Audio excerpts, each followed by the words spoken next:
Hello, my name is Jennifer Seavey, and I'm a Master of Educational Technology graduate candidate at Boise State University. Welcome to my reflection video. I will be sharing with you the highlights of my journey through the MET program at Boise State, as well as my own personal reflections on the learning I have done. My professional growth has been tremendous since beginning the program 18 months ago. 9 years ago, when I began teaching, computers were not of much use to me. I used email and did some online shopping, but that was the extent of my technical knowledge. 4 years ago, I was fortunate enough to take part in a year-long program through my school district called Computers for Teachers. I was given a laptop and countless hours of instruction in integrating technology into the classroom. I was inspired and, as my technology coaches like to say, I knew enough to be dangerous when it came to integrating technology into my teaching. When I began teaching at a new school 2 years ago, I was inspired by the incredible teachers there. Our technology teacher was amazing, and I couldn't believe what the students were capable of doing with technology. This inspiration led me to Boise State and the Master of Educational Technology program. It has been an intense journey of learning from start to finish. I have met many other teachers who have been a part of my journey, and most importantly, I have developed an understanding of the importance of technology integration, the role of educational technology in classrooms today, and I have forever changed my view of teaching. One of the experiences that has impacted me the most was the research, development, and composition of a learning theories paper I wrote for EdTech 504, Theoretical Foundations for Learning Environments. I titled the paper Web 2.0 Applications and the Constructivist Connection because it describes a great deal of research that has shown the benefits of using Web 2.0 applications in the classroom. Tools such as Pandora, blogs, bookmarking tools, Skype, and social media are considered Web 2.0 tools because they promote collaboration, individualization, and information sharing. The use of Web 2.0 tools is supported by the constructivist learning theories. I wrote, as Wang and Tsai state, the main educational philosophy of constructivism emphasizes the creation of better learning environments for student-centeredness, peer negotiation, knowledge construction, and co-construction. Much of the research I did pointed out that technology in education tends to follow the path of technology in society. In my paper, I quoted Maddox and Johnson when they wrote, modern technological innovations have found success in education because of cultural momentum. In other words, technology that is popular in society will naturally find its place in education. Using this logic, I was thrilled to introduce my students to Edmodo. With an interface that very clearly mimics that of Facebook, Edmodo is a social networking site for education.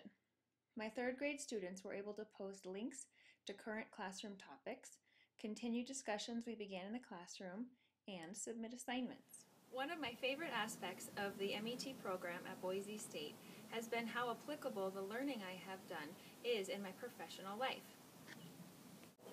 Every course I have taken has left me with tools and resources that I can take right back to my classroom, in addition to the learning and foundational skills that will help me keep up with the ever-changing world of technology once the program is finished. Another artifact that I have included in my portfolio, because I learned so much from the process of creating it, was the instructional design project from EdTech 503.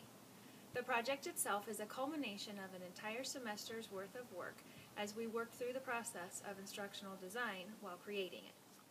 As a teacher myself, I'm well aware of the time constraints many teachers face. Prior to EdTech 503, I have to admit to sometimes cutting corners in order to save time. And one area that's always seemed the easiest to shave off a little is properly assessing my students' needs prior to planning instruction. Granted, state and national assessments and standards make it very clear what needs to be taught. There also comes a point every year where a teacher simply knows her students and understands their learning needs. However, learning about the needs assessment in EdTech 503, I learned that front-loading the time spent on planning instruction by properly assessing students' needs creates better learning opportunities by being able to prepare targeted instruction that more perfectly suits the needs of the learners. My instructional design project's focus was designing instruction to teach third grade students the proper method of combining two sentences into one compound sentence. For the needs assessment portion of the project, I created a survey that I gave to students to determine what they already knew and what they didn't know about properly completing the task. From the survey, I compiled the data and examined the areas that were the greatest need. Doing so allowed me to create targeted instruction that focused most heavily on the areas in which the students demonstrated the greatest need and less heavily in areas that showed less need. By being purposeful in my needs assessment, I was able to plan better, targeted instruction that not only saved time in the end, but better met the needs of my students.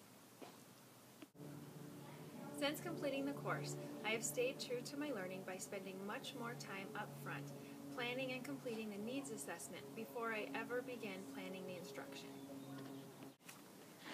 Front-loading the time spent and work done actually decreases the amount of time I spend on planning the instruction and has created more meaningful instruction with better results on overall learning. In EdTech 505 evaluation, I created an evaluation report that was also a culmination of the entire semester's work. I included it as an artifact in my portfolio because a lot of learning took place during its creation, and I am proud of the final result. Although I was right in the middle of the program I evaluated, I was able to step back and evaluate it objectively. After the training program I evaluated had been completed, I administered a survey to test the comfort level of the school staff that had participated. Examining the data I collected brought to light a trend in answers, which pointed to an area of the training that needed improvement. My teaching career has not yet brought me to the point of needing to evaluate an outside program, but the skills and knowledge that I developed in EdTech 505 that I showcased in my evaluation report are skills that I have used to reflect and evaluate on my own programs and units of instruction that I interact with daily. Being able to take a critical look at the strengths and weaknesses of a lesson and a unit allows me to improve and fine-tune so that students benefit as much as possible. I could go on for days about the artifacts I've included in my portfolio and how much learning is behind each and every one of them. There are countless other projects and pieces of work that I did for other courses that are not even included in my portfolio, but easily could be. I would be remiss, however, if I did not share one last artifact that demonstrates a great deal of understanding. EdTech 501, Introduction to Educational Technology, was a course that covered a great deal of material. However, one of the most impactful research projects I did during my entire time at Boise State was to examine the issue of the digital divide and digital inequality. A group of 4 students, myself included, examined the issues and looked for a solution, pretending we had $50 million to spend. Our research was compiled, our opinions were discussed, and we created a presentation of our findings and our recommendations. While I did a great deal of learning about the causes of digital inequality and its implications, I also expanded my knowledge greatly regarding the use of various collaboration tools. All 4 members of my group lived in different states. However, thanks to the use of Skype, Adobe Connect, and other collaboration content creation tools, the space between us shrunk considerably, and my group and I were able to create a fantastic presentation of which we are very proud. I often require students to work collaboratively to create a product, and completing this project opened my eyes to the many of the tools available and the possibilities they create. What began as a quest to improve my teaching and to learn more about the technology integration I believe so strongly in has ultimately become the catalyst for a shift in career paths for me. 2 months ago, I began a new adventure. After 8 years of teaching 3rd grade, I was offered the position of technology coordinator for my school. This new position means I am privileged to teach technology for half my day, and the other half I spend with teachers, coaching them on ways to integrate technology and other 21st century skills into their classrooms. The offer would never have come my way without the learning that has taken place for me through the MET program at Boise State University. I am extremely proud of the work I have done and the learning I have accomplished during my time in the Master of Educational Technology program at Boise State. Thank you for watching.